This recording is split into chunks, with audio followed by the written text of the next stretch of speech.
મુરલીના મધુર સ્વરથી ભક્તોના હૃદયને સ્પર્શ કરનાર રાસ રચયિતા, ભક્ત વત્સલ અને કરુણાના સાગર એવા ભગવાન શ્રી કૃષ્ણ અને તેમની અનંત શક્તિ સ્વરૂપા દેવી રાધાજી, કે જેઓનું નામ લેવાથી જ મનમાં ભક્તિનો પ્રકાશ પ્રગટે છે. કહેવાય છે કે જ્યાં રાધા છે ત્યાં કૃષ્ણ છે, અને જ્યાં કૃષ્ણ છે ત્યાં ભક્તિ અને કૃપા અવિરત વરસે છે.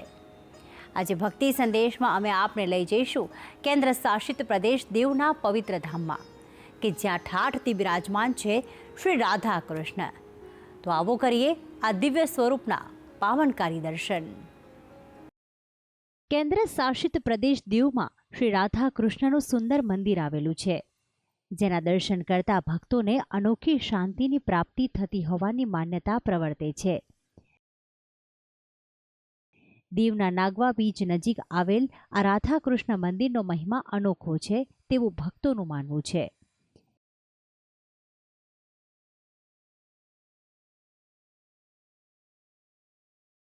હિન્દુ ધર્મમાં એ બાબત ઘણી સામાન્ય છે કે કોઈ એક વ્યક્તિત્વની જગ્યાએ એક જોડીના રૂપમાં ભગવાનની પૂજા થાય છે, જેમ ભગવાન શંકર અને માતા પાર્વતી, પ્રભુ શ્રી રામ અને માતા સીતા, રાધા અને શ્રી કૃષ્ણ. એવું મનાય છે કે કોઈ પણ દેવ સાથે દેવીની શક્તિ મળે તો તે અમર શક્તિનું નિર્માણ કરે છે. તેથી જ તો સ્વયં દેવોને પણ શક્તિ સ્વરૂપાની કૃપાની જરૂર અનેક જગ્યાએ પડી છે. જેમ ભગવાન શંકર માતા પાર્વતી વગર અધૂરા છે, પ્રભુ શ્રી રામ માતા સીતા વગર અધૂરા છે, તેમજ ભગવાન શ્રી કૃષ્ણ રાધા વગર અધૂરા જ ગણાય છે. ગુજરાતમાં અનેક મંદિરો શ્રી કૃષ્ણના સ્થિત છે, પરંતુ તેમાં દેવી રાધાની હાજરી અચૂક જોવા મળે છે. સ્વયં શ્રી કૃષ્ણ પણ એવી જ મહેચ્છા ધરાવે છે કે તેમના મંદિરમાં દેવી રાધાની મૂર્તિ અચૂક હોવી જોઈએ.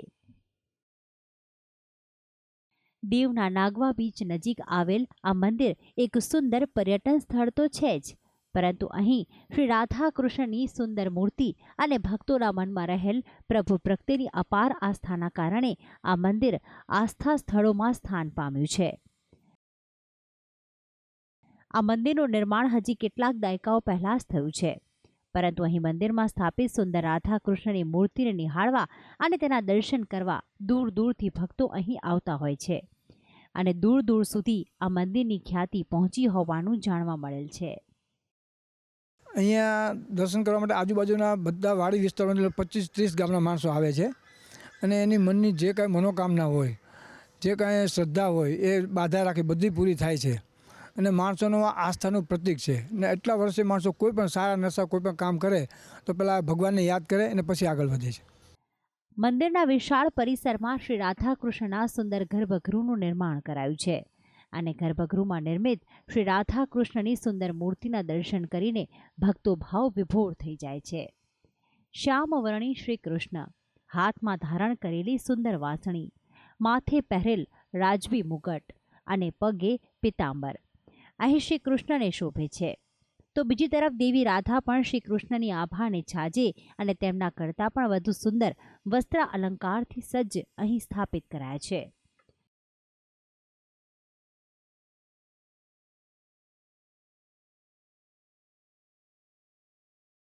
અહીં મંદિર પરિસરમાં અન્ય દેવી દેવતાઓની મૂર્તિ પણ સ્થાપિત કરાઈ છે. શ્રી રાધા કૃષ્ણના ગર્ભગૃહની બાજુમાં અન્ય એક ગર્ભગૃહમાં શ્રી રામ અને માતા સીતા સંગ ભાઈ લક્ષ્મણની અને અન્ય એક ગર્ભગૃહમાં શ્રી લક્ષ્મીનારાયણની સુંદર મૂર્તિ સ્થાપિત કરાઈ છે, જેમના દર્શન કરવાનું પણ ભક્તો નથી ચૂકતા.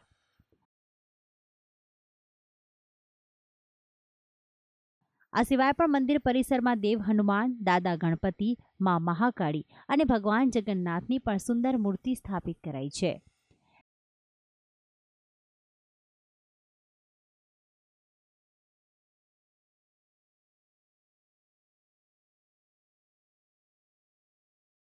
અહીં દેવાદિદેવ મહાદેવનો પણ વાસ રહેલો છે. મંદિરના એક ભાગમાં સુંદર શિવલિંગની સ્થાપના કરાઈ છે, કે જ્યાં ભક્તો શ્રી રાધા કૃષ્ણની સાથે સદાશિવના પણ આશીષ મેળવે છે.